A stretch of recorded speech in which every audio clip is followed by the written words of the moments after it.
Hello and welcome to a brand new episode of the TraxionGG podcast, where we talk about racing games, esports and sim racing.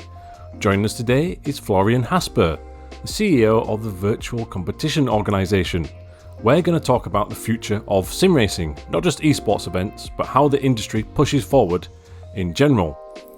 As the CEO of VCO, as we just said, he organises or helps organise sim racing esports events and broadcast them, but also the physical Send It magazine and the yearly VCO SIMMY Awards. So, there are very few people in the world who can talk with such forthrightness about the future of sim racing. So, hope you enjoy this forward-looking conversation. Okay, Florian, pleasure to speak to you. How are you today? Hi, Tom. All good. I mean, it's been a busy time, busy weeks, and so on. So also health-wise and struggling a bit, but feeling okay today. Well, I'm glad you're on the mend, and also with this industry, I don't think there is any time to rest ever, is there? Because it's such a quick and evolving sector, sim racing and esports. Absolutely, and you always can do things. You know what I mean? I mean, if you are putting out content, creating content, and doing this with your team or on your own, you can do this anytime. You can do it at 3 o'clock at night, and this is what makes it quite tiring at times. But this is the cool thing about it. Yeah, I know that feeling all too well, having got up at 5 a.m. this morning to finish a game review. So I would think it was a good opportunity to speak to you about sort of the wider industry, so racing, esports and sim racing, and your opinions and where it could go from here, but also what VCO is currently working on and doing so well at the minute with. But before we do that, also I think it would be nice to know a bit of context about yourself. So I believe you had a background in sports journalism, motorsport and PR for BMW Motorsport, is that correct? And how did you make the jump from there to creating your own agency that then has VCO and an esports team? Yeah, I mean, yeah, you're right. My childhood dream was to be a football commentator. Yeah, so this is what I wanted to be, and then this developed into sports journalist and so on. So I started studying in Hamburg, and it was just what you do, doing English as a main subject and so on. And so my goal always was, how do I sneak into sports journalism? And then this chance arrived in the, I don't know how you call it in English, but after my first part of the studies, then I had just an internship at Sport1.de, and Sport1.de was the first big sports website, or still is the first sports website in Germany. It was huge at the time. There was so many editors and people writing for it, and motor racing was really big at the time with Schumacher and so on. And so I went there, and this is still the most decisive, let's say, moment of my career, if you want, professionally, because then I went to this editor of Sport1 and said, okay, so what can I do here? And then I said, football, this is what I want. He said, no spaces left, so we don't have any positions. Okay, then basketball, because basketball, there was Dirk Nowitzki, I don't know, was he there? But no, tennis, Boris Becker, Steffi Graf, no. I said, guys, what do you have? Yeah, what is possible? And then they said motor racing. I said, yes, of course, I love motor racing. So I just wanted to get in there. I had no clue about writing and all that. So and then I did 2 years of education at Sport1, learned a lot, worked in the motor racing department, wrote about Formula One and so on. And I started getting connected to BMW at that time, because Sport1 was doing work for BMW. So it was BMW Williams F1 team. It was setting up the website. So it was really the first websites that were done. We were not talking about Facebook or Instagram or all these things. It was just plain website texts. Yeah, and so this is how it started. And then I stayed there, went to another agency, worked with them for 7 years, also heavily involved in motor racing. And we also did stuff for BMW. And then, in 2012, I founded with 2 other guys my own agency, bürosüd Plus. And we continue doing things with BMW. So, and with motor racing, other motor racing customers as well. So I've been involved in motor racing, let's say, all my life, and did many races in WTCC, DTM, then all those years, and many let's say not on track, but trackside experience and great moments to share with so many great drivers from the BMW realm, but also from the other manufacturers.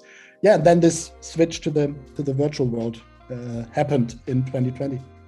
Yeah, so 2020 was a huge year for sim racing and esports, principally because as well of the really unfortunate, terrible pandemic, but there was a good opportunity there for the virtual racing scene. Did VCO Esports spawn out of that challenging time? Yeah, to a certain degree, yes. I mean, but the important bit is that we had thought about doing something like VCO earlier. Yeah. Right. So yeah. I mean, in 2019, we did the first event with BMW as, let's say, with our agency, and this was really when I got to know iRacing and how to set up an event. And I mean, it was just strange. At that time, we didn't know how to use liveries right, so it was a very naive thing. But still, there was a race going on. It was broadcast on the BMW Motorsport channels, and then the two winning drivers went to the real world Le Mans, where BMW was competing in the GTE class. So this was my personal first contact to sim racing, and I thought, okay, this is cool. This is something interesting. So the first idea definitely was BS Plus competition on the team side, because I thought, okay, is there a chance that from becoming a service, or from being a service provider, just writing press releases, doing work for manufacturers or customers, could we create something that belongs to us? Yeah, like our own team and our own, let's say, driver lineup and so on. So I found this interesting and said, okay, let's do it. And then VCO was the second step, because quite quickly we understood that there's an organization missing, or was missing at the time, maybe missing still today, or maybe we could fill in this void maybe. To bring some more or extra professionalism in it in terms of communication, because this is what we are doing every day with my team and so on. So doing social channels, content production and so on. So this was the main idea for VCO, to bring something new to sim racing, or something additional, let's say. So it all happened in 2019 in terms of thoughts or thinking about it, and then 2020 we executed both things. Or started both projects, BS Plus competition and VCO. Yeah, obviously you have previous ties and current ties with your agency with BMW. Are they directly involved with VCO or BS Plus competition in any way? I mean, BS competition in the way that we have a team, let's say, contract. We are one of the 3 official sim teams this year, for the second year being. So this is something where we are deeply connected to BMW. To be honest, as I am connected to this brand so deeply, or have been over the years, it was obvious that if we have a choice to run a BMW, a competitive one, then we would, I would say, do it naturally. But this is very important to me, that we are not forced to do all that. So we are representing BMW in many races. But we can also run a Mercedes and a Porsche or whatever if we want it. And this is, I think, quite cool in the or a cool side of the BMW approach, that they allow us to do it. Yes, so it's not like contracted and then you just do BMW. So we can do a lot of things with BS Plus competition, which is cool. So they are involved there, but only for the races that we represent them. And VCO, no direct connection. I mean, I always love to be transparent, so there are always conspiracy theories going on. I mean, obviously we have to earn money from something, and BMW is still a customer, and a great customer for our agency side of things. So this is where money comes in, but we, as, let's say, independent people, decide to reinvest money and to do VCO stuff or BS competition stuff or whatever. So if you want, and if you're totally strict, you can say, okay, BMW money is used to do things with VCO, but yeah, then this is the case. But it's they are not taking any influence or whatever. So we are, and this is what I'm proud of. VCO is a completely independent, I would say, platform or entity, and this is very important, because otherwise we can't do these things that we want to do. Yeah, thank you for that clarification. Like you say, there are conspiracy theories out there sometimes in the sim racing community, especially. That seems to be the rigueur these days, but that's an important distinction there that you made. When you mentioned when VCO was created its first esports events, or broadcasting the first ones, how do you think the company has evolved from that very first one, which I think you had broadcast the digital Nürburgring series. Absolutely, yeah. First, how's it grown from then? Have you learned a lot in that time? 2 years ago, we couldn't come up with this big one vision, and this is what we wanted to do. We just felt that we could give something to the genre, I would say, with, let's say, providing our high-class photos and video stuff and so on, just to make more of what was there already. There were great races, there were great teams and drivers involved, but then they were just over and nothing happened. There was no picture material, no content, no one tweeted about it. It was just on to the next one. This is my most hated tweet.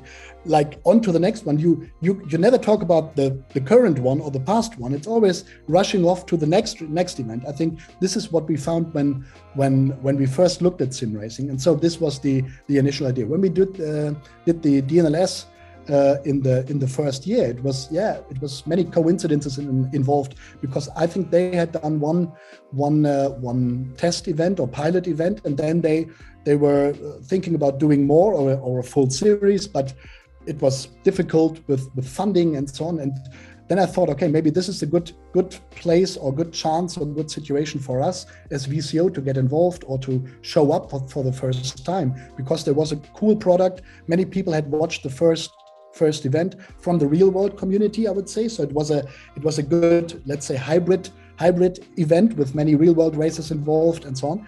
And so I thought, okay, let's talk to the guys from the Nürburgring and from Mark Hennerizzi, and can we get involved? And then we got involved, but this was more or less a sponsorship, I would say. So we got involved as a partner, and we built our channels. But this was, let's say, or this then developed into sort of a strategy or a partner strategy, because we knew VCO needed to gain the acceptance of the community first, like partnering existing series or partnering existing communities or stuff that was already going on, and then to show what we want to do with it, like adding the high quality communications or pictures or whatever to it. So it was a pilot project, and then we did many more partnerships with other series afterwards, even before hosting our own events, which was then the ProSim series at the end of 2020. I can tell, I've been dealing with VCO as well on a regular basis, in so much as sometimes I might write a race report, or we might have one of our Traxion team members write a race report. Like last night, for example, was the first summer race of the Esports Racing League in the British touring car Toyotas within our Factor 2. It was a great event, and we have a race report which I will finish editing after our chat here. And thanks to VCO, there's like an email press release, but there's also the media image pool that I can use and access, and that means I can publish something on a separate website entity to VCO, right? TraxionGG, which then hopefully people might read and they might watch more VCO races. And having the access to the high quality images, for example, is a big help for me. So I just wanted to say thank you very much for doing that. And I do think that is a big thing, that one of the elements that VCO does to elevate itself over some other esports entities, let's say. Yeah, absolutely. And I mean, this is where we come from, to promote or to do PR and to enable PR and journalistic work with the events that are happening. And this is what I mentioned earlier with, okay, on to the next one. No, but teams and drivers and also the organizers spend so much time and passion and also money to a certain degree into all these great events that happen on a weekly basis. And I'm not talking about, let's say, the big virtual Le Mans series or all these, let's say real world driven series, but just the usual sim racing stuff. It's just such a waste of passion and talent and everything, that you just move on all the time. You have to, let's say, slow down, look at the event and report about it properly, just to have a chance to make it all grow, that everyone benefits again. And this was the idea. So I still think we are at the very beginning of all that. So I mean, agree. How many people use our content pool and all that? I mean, but we keep doing it because I'm convinced that it will take time, and we need to do it maybe another year and another year. And this is where I think that at some point the boom will start, and then it might be double, let's say, valuable, that there already is a structure that is providing everything that people know from the real world already, because everyone expects BMW to have a content pool, or Red Bull, or everyone. And in sim racing, we are getting there, and the big series do it. But we with VCO also include the VW Jetta Cup on iRacing, which is done by one great guy, Jack. He's running it, and this is also part of sim racing. But we give him professional pictures so he can promote it and just grow it. And the organizers, or also the teams and drivers taking part, they can then maybe potentially share them on social media as well, and that also builds a groundswell. I was actually going to ask you about the Jetta Cup, because I think that's interesting. It's is it part of the philosophy as well for VCO to help out perhaps some of the up and coming series, alongside creating your own like flagship events?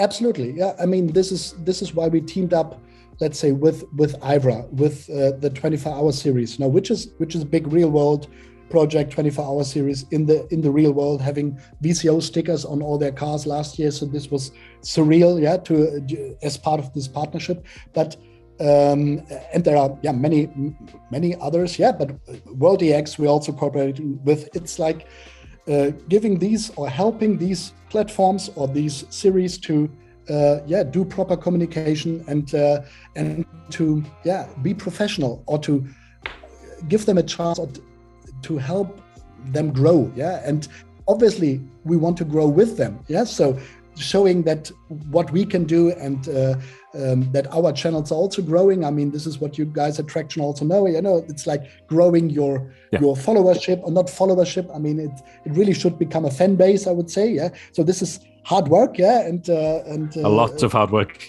hard work. And but in the end, if we have 6,000 people on a VCO Esports Twitch followers, not viewers, which is a pity, then I'm grateful for this, because everyone decided to join us on our mission to a certain degree. And this is hard work, you need patience. And then we want to let also smaller series, people who are running cool things, like Jack with the Jetta Cup or the touring car series that he did. This is also part of sim racing, and we want to, let's say, combine it all. But we also want to do for sure this big, or the top-notch, let's say, esports competitions. This is then the bookend, let's say, of our philosophy, but it all belongs together. And still, this is so important. We need to grow it together, that this esports side can exist and the, let's say, community side can exist, and only the combination of both, I think, will create something that is then big, or that big, or as big as we all want it to be. Or maybe there are surely many people that are not interested in growing these things. Why? I mean, you just enjoy racing, then you don't care about what the community does or what VCO does. And I always said this is totally fine. It's not that everyone needs to want sim racing to be a growing esports category, but at least it's our goal with the stuff that we do. Well, speaking of one of the bigger events, recently you had the Esports Racing World Cup, which has now sort of evolved into the Esports Racing League. There was the Spring Cup already complete. We're in the middle, or just starting the Summer Cup. What was the idea behind this, and how do you think it's going so far? I mean, this is what I said earlier on. I mean, this top-notch esports competition, I think, and this is now funny because I'm personally went through a transition, I would say. I'm a motor racing guy, so I have attended, 124-hour races. So I know how it feels and how cool endurance racing is in the real world. But I was quite sure that, or I am quite convinced that that sim racing can do more and can have the, let's say, conventional racing, like being inspired from the real world and so on. This is a big part, and we also do a lot of things there. But it also needs has the potential for more esports inspired competitions. And this was the idea behind the World Cup. And this is all inspired by the other esports competitions, to be honest, like Rocket League or League of Legends and so on, because through our agency jobs, we gained so much experience on these sectors. And I said, okay, why not structure the whole year like having 3 seasonal splits or something? Like everyone does it in the normal esports world, like spring, summer, fall, and so on. And then you have this one big let's say, Worlds or World Championship or World Cup. This is how we call it in the end, where we bring people together and at least do this as a big live event as the vision. Yeah. And so this is how it all started, getting inspiration from the likes of Rocket League. And then I thought, okay, how can we set it up? And you cannot do too many races or too many events because there are so many competing series at the moment. Yes, there that is. You really have to find your slots and so on. But then this system or this idea for this format developed, like having a short regular season and a Masters, so you have a highlight. So this is what the spring, summer, and fall cups are all about: 3 regular events and one Masters thing, and to change the format of racing, like doing it in a tournament style, yeah, like having heats and quarterfinals, and then a one-on-one, let's say, final, which is still.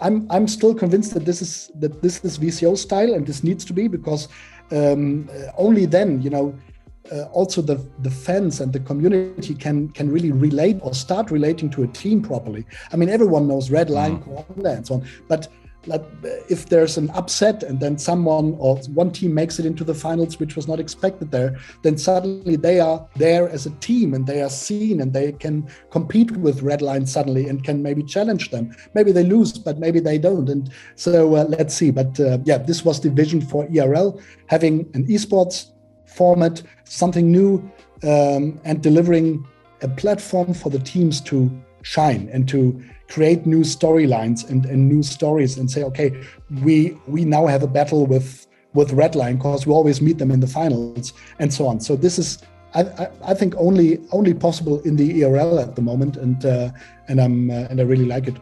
It's certainly unique in the sim racing space, and that's why it's so interesting to me anyway. And speaking of something different, in a digital world, VCO has created an analog media outlet, I suppose, or the Send It magazine here, which I have the first issue, which I purchased and got delivered and read through immediately.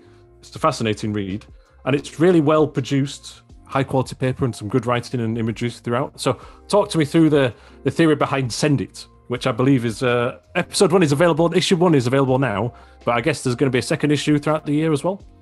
Yeah, absolutely, in early August. Yeah, and I mean, we are no publishing house. Yeah, This was an idea that came up from Daniel Becker. He's one of our, let's say, agency colleagues. He's doing a lot of things and doing a lot of golf, and not so much an esports guy, funnily enough. Yeah, so he's not a sim racing author or writer or whatever. But he, in his former life or in his former job, he was running a youth magazine, one of the biggest, or he was involved in running it, Bravo Sport, which is dedicated to young people, and then having a sports magazine. So and he was editorially in charge of that. And then one night we had a drink, and he said, "Florian, I now have to ask you, can't we do an esports racing magazine? Because I would love to do it. I know how to do it. I've done a magazine before. We have the people here who can write. You have contacts from the community. So what about it? Or how about it?" And I said, okay, calculating, let's say, costs for prints and all that, and and it costs money, especially for the first bits, yeah. And it's anyway, we can talk about it later. But then I said, yes, let's go for it. It sounds crazy, and then we talked to, let's say, Niels Naujoks, who's also involved with us, and so on. And he said, yeah, there are so many ideas, so many technical stories, so many faces, so many people that we could portray, and with VCO we have good contacts, to teams and drivers. So basically, and this is then that made it click. We have access to basically everything because all the people want to talk about it. It's not like in real world motor racing, you get to manufacturers sometimes, oh yeah, sorry, we cannot talk about this and that, and to professional drivers, that they have a PR and you cannot interview them and so on. But here you send a Discord message and then you can do your That's interview. Very true.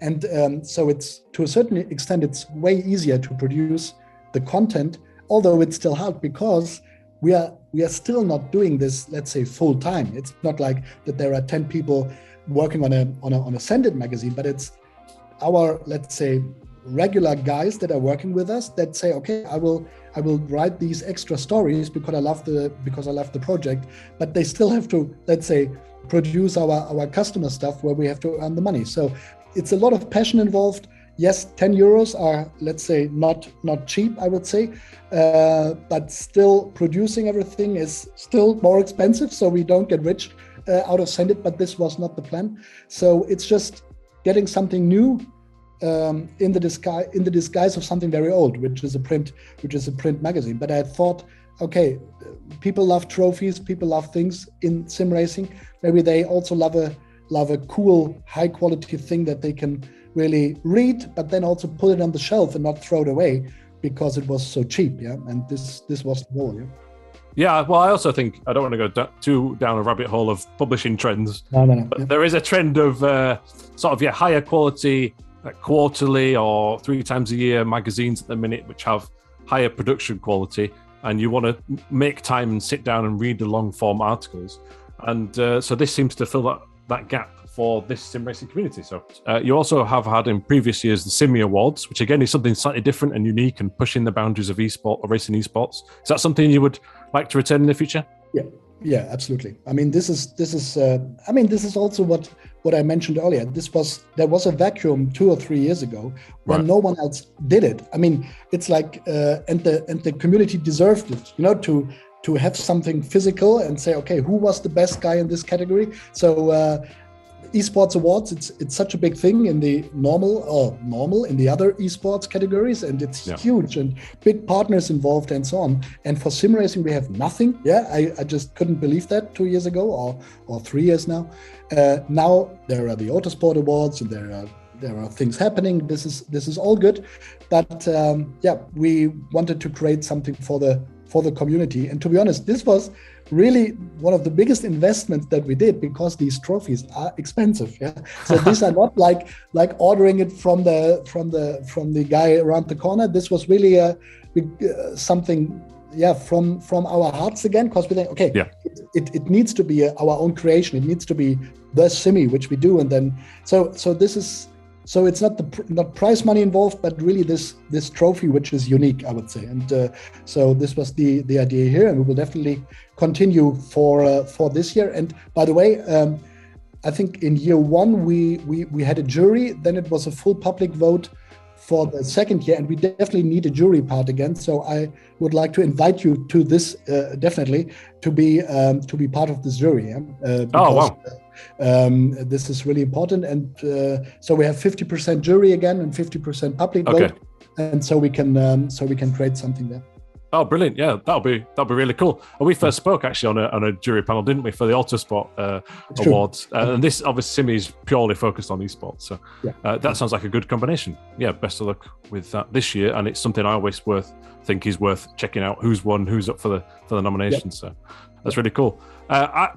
I'm sensing when we're talking that you have a huge amount of passion for this topic, for the industry, for the potential, for what VCO is doing, and also on a wider level. You also have BS Plus competition as a team. So when you're watching esports events, are you cheering them on more than other teams perhaps, or are you just excited that the sim racing community is progressing? I mean, now again, is that a tricky question?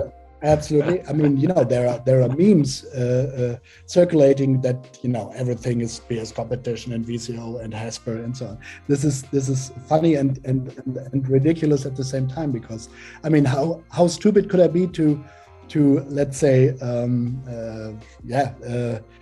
I don't know the English word now, to give preferred treatment to BS competition and VCO competition. It doesn't make sense. Yes. So, yeah, sure. So I think that if BS competition is competing in VCO stuff, they have not a disadvantage, but in terms of me cheering for them, because I'm very careful and they never get a message like good luck guys, as we normally have an exchange in front of or ahead of any other event. But I'm so busy with the VCO side that I cannot really think about BS competition at that moment. Yeah. But obviously I'm then happy if I see them winning a race or whatever, but then we move on to the next one, and then I'm happy if any other team wins. Yeah. But yeah, well, speaking of the future and where things go, I think you've previously mentioned earlier at the start of our conversation, and I think you're separating almost esports and sim racing motorsport esports, and also then the real world drivers elevating in the pandemic these set one-off events, but then there's actually the professional sim racing drivers and teams who do it as a full-time profession, and I think to sustain the sport, it's to increase the awareness and visibility of these particular drivers, not so much the real world drivers coming in some respects. Is that something that you would agree with or disagree with? And how do you think elevating the full-time sim racing team to drivers, any ideas of how that will progress over the next 5 years? But it's crucial because we're dealing with it also from the VCO standpoint. Do we need to do, or do we want to do another pro sim series because it's big that real world pros do a sim race? This is all, I would say, not totally relevant anymore because it's everything is in there. So we have Max Verstappen doing sim racing, and he's the world champion. Then we have other guys who are quick in a car maybe that are great sim racers. And also higher categories. If you look at our former driver Laurin Heinrich, who is now driving for Coanda in the virtual world, but he's a Porsche Junior. He's doing Super Cup and Carrera Cup. So I think these lines have completely blurred. So I think there are 1 or 2 or 3 big names that are relevant and that could really push sim racing and do push sim racing, like Max, for instance, or Romain Grosjean and so on, Tony Kanaan. And so, it's great that these guys are there. But our job should be, or must be, in parallel to that, to make the young sim racers look good, to make them grow a fan base as well. And there are, many of them are part of a generation that knows how to use TikTok, that knows how to use Instagram and all that. So it's much easier to grow a following. And some of them really have huge followings already. I'm not talking about F1 esports now. Yeah, we know where we have, if you're related to something F1 related, it's again a different story because you would expect a series to have more viewers if F1 is on it or the F1. Of course. And so we always have to be careful what we're talking about, which game, which title, which series that is behind. And first big challenge is to have the full-time sim racers. This is what I see with BS competition. Yes, we are a sort of professional team. We invest money in it and so on. But still, we don't have a real full-time sim racer. They are either students or they are working. And then they work on the setups and do the events, which is no explanation why we do not win every race, but it's an explanation. No, it's a fact. Yeah. And I think the same goes for so many other teams. And now you also have teams that, let's say, have 4 of them or maybe 6 or whatever. And then you see that they benefit from it big time, because if you can drive, or if you can use 4 full-time drivers, work on setup options, then of course they will be better than from the one guy doing it from 7 to 8 in the evening. So, but this is not about complaining. This is about the vision. We need to grow the whole sport, that more and more teams are able to pay their people decent money, and this is what it all comes down. If I like every aspect of it, I don't know, to be honest. If I look at other esports titles, where a lot of money is involved, this then also reaches a point where I say, okay, is it really necessary to pay this or that player 10,000 per month? Is it really worth it in the return that you get back as an organization? But this should be the goal. That more and more teams are able to offer this to their drivers, because then they have the time to do social media, they have the time to take care of their channels and so on, because it's always time involved, and you cannot ask a normal guy who's working in a car workshop that they have the best Twitter channel in the world. Yeah, this doesn't work. Yeah? So this must be our joint vision, to enable as many teams and drivers to grow and do it. I think it's a huge challenge, but I think you're right. I think if we can have a sustainable sector of the market or sport that can then provide for younger drivers coming up who have, maybe then they've gone through schooling, but then now they can have some sort of living or wage, or at least opportunity of that to strive for, so that then we can grow the sport, but also make sure that the competitors are in a comfortable place as well. That would be good. I don't want to keep you too long, so I think I'll ask you one final question, Florian, which is, I was in Munich recently for the Rennsport Reveal event summit. And while I was there, obviously, I'm well aware that not only is it the home of Rennsport, but Munich is a home of BMW. It's also the home of BS Plus Competition and VCO Esports. Fanatec is there. I'm sure there are several other organizations involved. What is it about Munich, do you think, that is making it some sort of sim racing hub? No idea. I would say many coincidences. Yeah, I would say we are in Munich because BMW is in Munich, so BS Competition is quite likely to be in Munich, if you want. I mean, the connection or our story with Rennsport is interesting because they're actually based at the same address just now. I think they're moving or planning to move. I don't know. And I've known Morris for quite a while. Yeah, so this has been interesting, but we are not, let's say, linked to each other, which is very important because there are conspiracy theories, and that I heard that this must all be the same, which is not. But to have, let's say, two sim racing related directions coming from the same building, this is interesting and definitely a huge coincidence because they were doing their way or going their route. We were doing or decided to do the VCO route at some point, and now it's interesting that 3 years later they present a game, and we are attending as VCO and have a first look, and we are so this is sort of surreal, but it's there, and it makes me proud that so many of these people come from Munich at the moment. Yeah, well, it seems like there's a good vibe there for sim racing, and it was really cool to be there recently. So maybe final remark on the Rennsport guys. I mean, it's just great to have even a wider variety of let's say platforms. Yeah? Oh, I agree. From the VCO perspective.